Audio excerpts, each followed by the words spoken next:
If every year your pepper plants are small, it probably comes down to one mistake, and that's timing. And I'm gonna show you how to avoid that in this video. All right, so the first thing you need to know is your last frost date. My last frost date is April 1st, so I have about 2 months. So it's about 8 to 10 weeks you need to start planting your seeds before your last frost date, and that's gonna put you in a good spot. We know that our pepper plants are slow starters. They need a lot of time indoors so that when we take them out, they can go ahead and grow into those nice plants. If you delay this, then you're gonna have smaller plants. Smaller plants are gonna equal a delayed harvest. And that's why we wanna get that timing just right.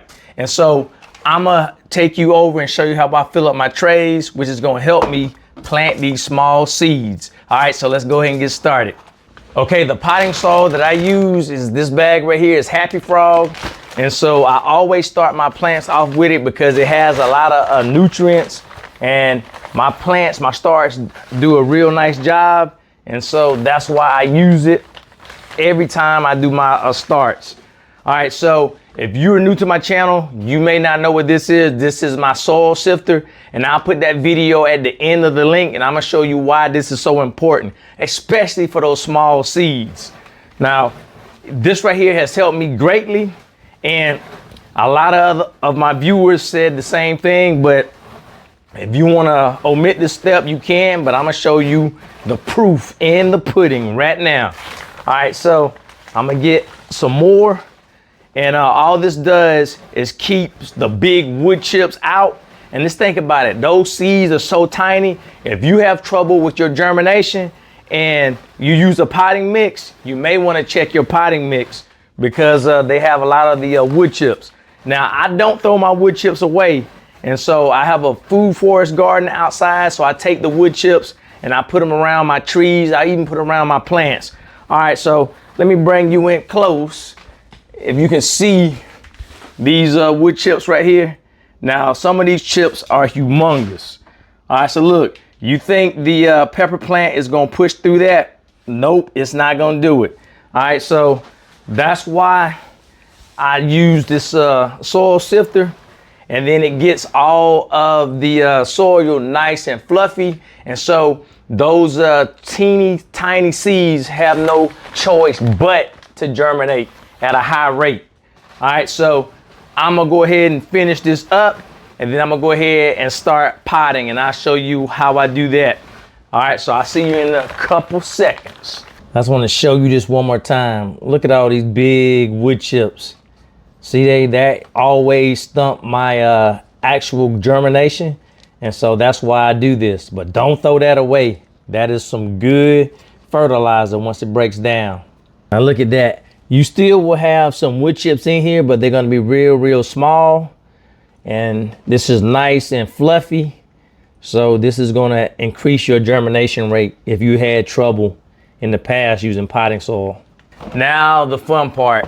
I'm going to fill up my trays, and these are my bootstrap farmer trays. And I'll put a link in the description if you need some nice sturdy trays. Because this is like my 3rd or 4th year using them without having to go buy more trays because they're just that sturdy.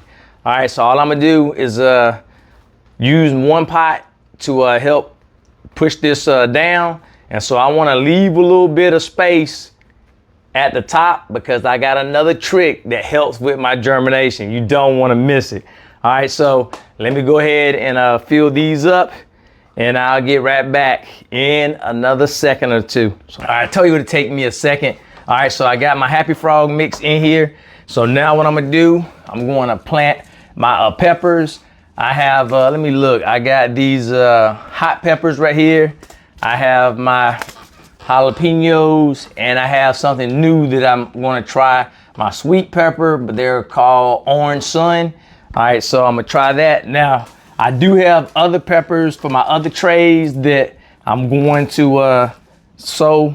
And these are some that I got last year from Baker Creek. I always like to try something new, so I would encourage you to do the same thing. All right, so let me go ahead and get started with my habaneros. no, jalapenos, excuse me, because I do have that over there. So I got peppers all over the place. Now I am going to plant some peppers in my containers outside, and I'm gonna do some in ground. And then the reason is when it gets too hot, I can move the peppers that's in my pots so they don't get sun scald. But I always like to do a mixture of that. And so let me go ahead and put these out. And one other thing I like to do, I like to put more, since these are small, I like to put more than one. And because I have enough of them. Now, if I didn't have enough, then I will not sow as many. Sometimes I put 2 or 3. So let me go ahead and take care of that so you can see my little trick that I use. All right, so I have my hot peppers. And so once again, I'm gonna put at least 2 of them in each cell so that it helps guarantee germination. If I have too many of them in here, then I can thin them out. And now we're planting the orange sun. All right, this is gonna wrap this tray up. And I wanna let you know that this video is being sponsored by Quictent. So if you're in need of a raised bed or a greenhouse, I have the link down in the description. And right now my greenhouse is adding protection for my citrus trees that I bought a couple months ago. And so I'm glad that they're still staying alive. The actual leaves are off, but it's nice and green. And so that's how I want to keep it. So it's blocking the wind, which is a good thing for me. All right, so let me go ahead and finish this up. And then I'm gonna show you that trick. Before I cover these up, I always like to get them moist. So I go ahead and take my spray can and spray over top. And I'll put this in the description if I can find it, because I know some people ask about it, but you can just go to Lowe's and they sell these. They're called the Flowmaster by Hudson.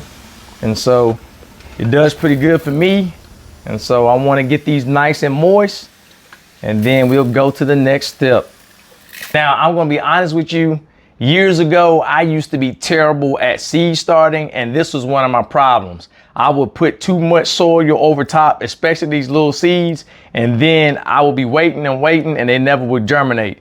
But I started using this. This is vermiculite, and the reason why I use it as my topsoil. So if I get heavy-handed, this stuff is real nice and fluffy, and so that has helped me not to bury my seeds. So all I'm gonna do is cover them up, and normally you want them to be the depth of the actual seed. So I don't need that much to cover these up. Of course you wanna cover them up, but you don't wanna pile soil if you're using soil or anything like that. So this right here is light and fluffy, and that gives me an advantage so that if I'm heavy-handed, it still has a great chance of bursting through this vermiculite. So that's why I use it.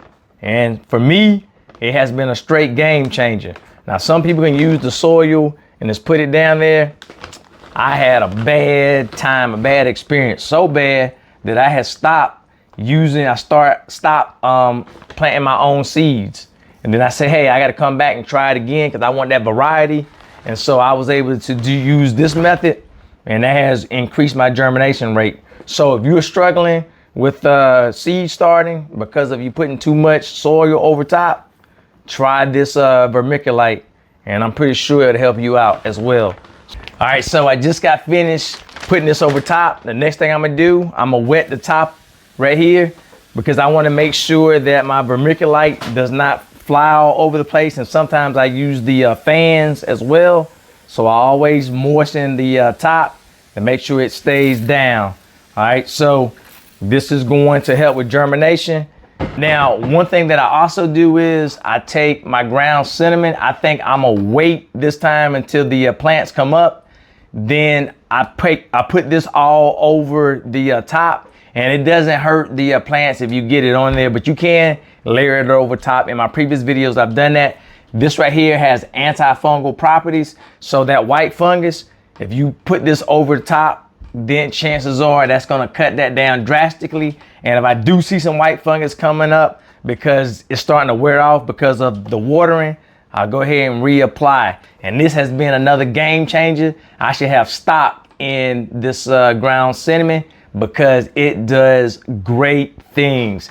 Keeps my plants smelling good, but it keeps the fungus at bay. I want to let you know that if you have already signed up for my email list, because I had like 760 people and it's almost 300 people that actually are getting the emails, it's because it's going in spam. So if you haven't seen it and you signed up, check your spam folder and then click, when you click on that link, click on the email, make sure you click not spam, and then you will start getting them. All right, so I want everybody who wants to be a part of the email list to get it. So if you haven't seen it, check your spam. All right, now we got to go put this on the grow rack. Let's go.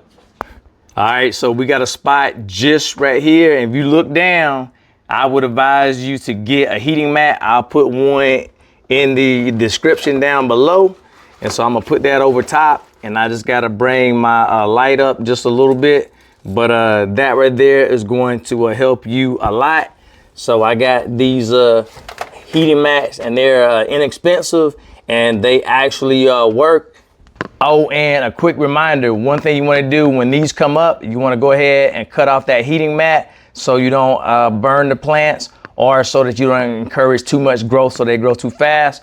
And you want to keep your light just above them so that it does not have any leggy growth, because you don't want them stretching, because then that plant probably is not going to do too well. So just keep that in mind. So let me know in the comments if you already started with your seed starting for your peppers. Just remember your last frost date. You want to be 8 to 10 weeks out so that you can go ahead and plant those so they won't be going all over the place. Oh, I almost forgot. Come here. Look. I got pepper plants growing in the house. Now, I'll try not to blind you, but because I got the light still on, look at that.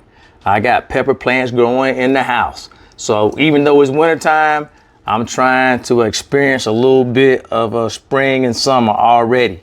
And this is the grow well system. Once again, I'm growing everything. I done harvested this so many times, but if you want to try growing like this indoors, I'll put this down in the description as well. I just forgot. I had to show you my little baby pepper plants and my peppers because it's outstanding. There's another one hiding right there. All right, you can see it. Yep. I almost forgot to show y'all that. I knew it was something that I wanted to show you. I got peppers growing right now. So you know I've been ready for it to get warm. All right, so I'll drop all those links down in the description. If you need anything, just let me know. The videos for the soil sifter will be over here. And I'll put another video for the setup right here if you want to know how to get a cheap grow station, because that was cheap compared to paying $1,000. But I'll see you in the next video. All right, bye.